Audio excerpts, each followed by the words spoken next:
सेवकाच्या घरी कोणी मयत झाल्यास सेवकांना कोणत्याही प्रकारचे पिंडदान करता येणार नाही. नियम 62.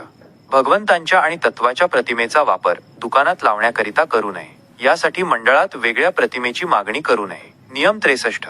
एखाद्या गावात गटात एकापेक्षा जास्त मार्गदर्शक असल्यास त्यांनी भगवत कार्याची चर्चा बैठक वेगवेगळी घेतली तरी हरकत नाही. परंतु सामूहिक हवन कार्य सेवक संमेलनाचे आयोजन करतेवेळी गावातील गटातील सर्व सेवकांनी एकत्र येऊन चर्चा बैठकीत विचार विमर्श करून एकतेने गावात गटात एकच सामूहिक हवन कार्य सेवक संमेलन कार्यक्रम आयोजित करावे. नियम 64.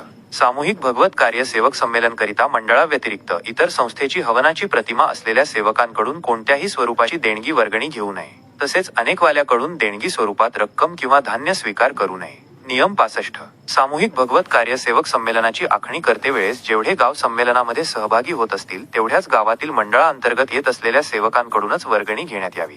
कोणत्याही सेवकांवर दबाव